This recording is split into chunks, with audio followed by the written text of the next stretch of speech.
Hello അസ്സാം വലൈക്കും welcome back to our channel സൂലോസ് വേൾഡ്. ഇന്ന് ഞാൻ വന്നിട്ടുള്ളത് തേങ്ങാ മിഠായിൻ്റെ റെസിപ്പിയുമായിട്ടാണ്. മുമ്പൊക്കെ നമ്മൾ സ്കൂളിലൊക്കെ പോകുമ്പോൾ പെട്ടിക്കടയിലൊക്കെ ഉണ്ടാവാറുണ്ട് ഈ തേങ്ങാ മിഠായി. അപ്പം നല്ല ടേസ്റ്റിയും ഈസിയുമായിട്ടുള്ള ഈ തേങ്ങാ മിഠായി എങ്ങനെ നമ്മളെ വീട്ടിലുണ്ടാക്കാമെന്ന് നമുക്ക് നോക്കാം. അപ്പോൾ നമുക്കിതിൻ്റെ വീഡിയോയിലേക്ക് പോയാലോ.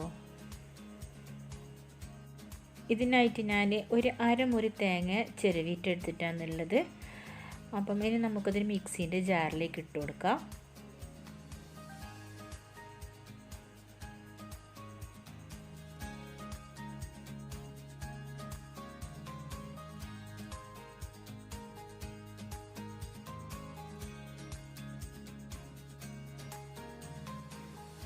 ഇതിലേക്ക് നമുക്കൊരു അരക്കപ്പ് പോലെ വെള്ളം ഒഴിച്ചു കൊടുക്കാം. ഇനി ഇതിലേക്ക് നമുക്ക് ഒരു 3-4 ഏലക്കായ അതിൻ്റെ തൊലി കളഞ്ഞിട്ട് അതിലേക്ക് ഇട്ട് കൊടുക്കാം.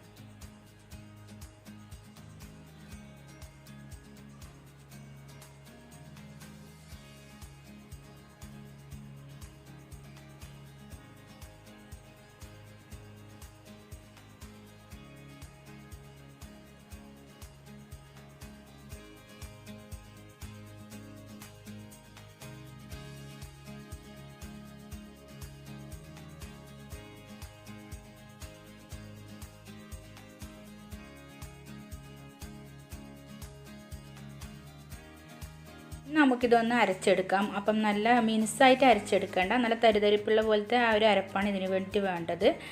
ഇനി നമ്മൾ അങ്ങോട്ടേക്ക് മാറ്റി വെക്കാം. ഇനി നമുക്കിതിന് വേണ്ടിയുള്ള ശർക്കര പാനി ഉണ്ടാക്കാം. അതിന് വേണ്ടിയിട്ട് ഒരു പാത്രത്തിലേക്ക് ഒരു 4 ആണി ശർക്കര ഇട്ട് കൊടുത്തിട്ടുണ്ട്. അതിലൊരു അരക്കപ്പ് പോലെ വെള്ളം ഒഴിച്ചിട്ട് അതൊന്ന് അലിയാൻ വെച്ചിട്ടുണ്ട്.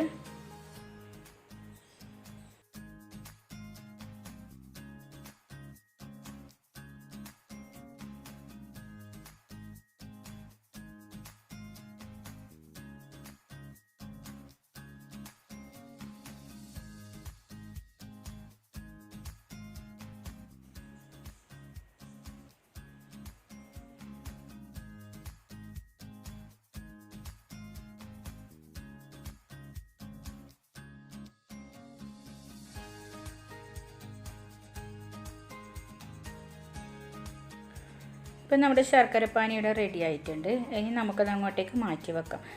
ഈ തണുത്തതിന് ശേഷം നമുക്ക് ഇതൊരു പാത്രത്തിലേക്ക് അരിച്ചൊഴിക്കാം. അപ്പം നമ്മുടെ ഈ തേങ്ങാ മിഠായി ഉണ്ടാക്കുന്ന ആ പാനിലേക്ക് വേണം നമുക്ക് ഈ ഒരു ശർക്കരപ്പാനി അരിച്ചൊഴിക്കാൻ വേണ്ടിയിട്ട്. ഇതിൻ്റെ അടിയിൽ കല്ലും മണ്ണൊക്കെ ഉണ്ടാവും, അതുകൊണ്ട് ഇങ്ങനെ അരിച്ചെടുക്കുന്നത്. ഇനി ഇതിലേക്ക് നമ്മൾ നേരത്തെ അരച്ച് വെച്ചിട്ടുള്ള തേങ്ങ കൂട്ടില്ല, അത് ഇതിലേക്ക് ഒഴിച്ചു കൊടുക്കാം.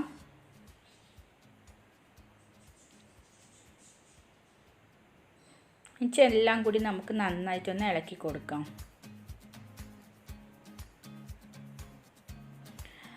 അങ്ങനെ ഇത് ഇളക്കി നമുക്ക് ഈ ഒരു തേങ്ങയും ശർക്കരയും ഉള്ള ഈ ഒരു കൂട്ട് നമുക്കൊന്ന് തിക്കാക്കിയെടുക്കാം. ഇപ്പം നമ്മുടെ ഈ ഒരു തേങ്ങാ മിഠായിൻ്റെ കൂട്ട് തിളച്ച് വരുന്നുണ്ട്. അപ്പം നന്നായിട്ട് ഇളക്കി കൊടുത്ത് അതൊന്ന് നമുക്ക് കുറുക്കിയെടുക്കാം.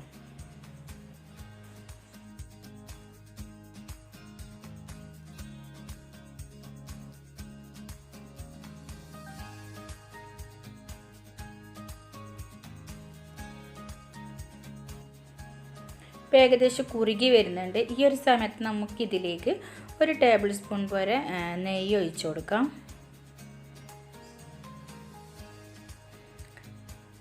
ഇത് നന്നായിട്ടൊന്ന് ഇളക്കി കൊടുക്കാം.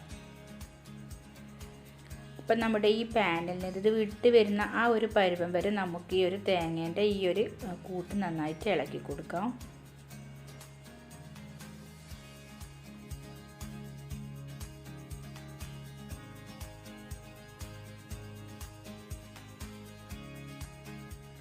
ഇപ്പം നമ്മുടെ തേങ്ങാ മിഠായിൻ്റെ ആ ഒരു പരുവം ഏകദേശം റെഡിയായി വന്നിട്ടുണ്ട്. ഇപ്പം നന്നായിട്ട് തിക്കായി വന്നിട്ട്, കൂടുതൽ തിക്കായിട്ട് വന്നിട്ടുണ്ടെങ്കിൽ നമുക്ക് ഈ ഒരു എന്താ പറയുക നല്ല കട്ടിയായി കിട്ടും. അപ്പം തേങ്ങാ മിഠായി ശരിക്കും അതിൻ്റെ ആ ഒരു ടേസ്റ്റിൽ കിട്ടില്ല. അപ്പോൾ ഈ ഒരു സമയത്ത് നമുക്ക് എന്നാൽ ഇനി ഫ്ലെയിം ഓഫ് ചെയ്ത് കൊടുക്കാം. അതിനുശേഷം നമുക്കിത് അങ്ങോട്ടേക്ക് മാറ്റി വെക്കാം. അപ്പോൾ ഇനി ഇതിൽ നിന്ന് ചെറിയ ചെറിയ ബോൾസാക്കി എടുക്കണം.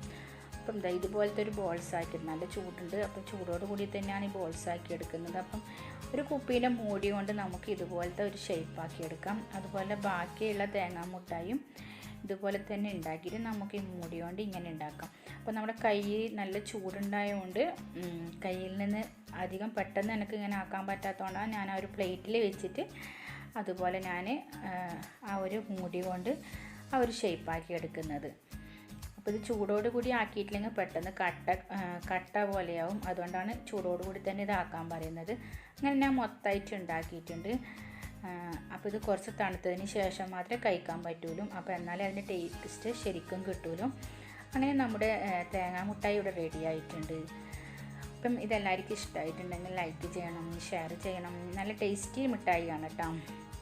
പിള്ളേർക്കൊക്കെ ഉണ്ടാക്കി കൊടുക്കാൻ പറ്റിയ നല്ലൊരു മിഠായി. അരമുറി തേങ്ങയും കുറച്ച് ശർക്കരയും മാത്രമേ നമുക്ക് ആവശ്യമുള്ളൂ. അതുകൊണ്ട് ഇത് എല്ലാവർക്കും പെട്ടെന്ന് ഉണ്ടാക്കാൻ പറ്റും കേട്ടോ.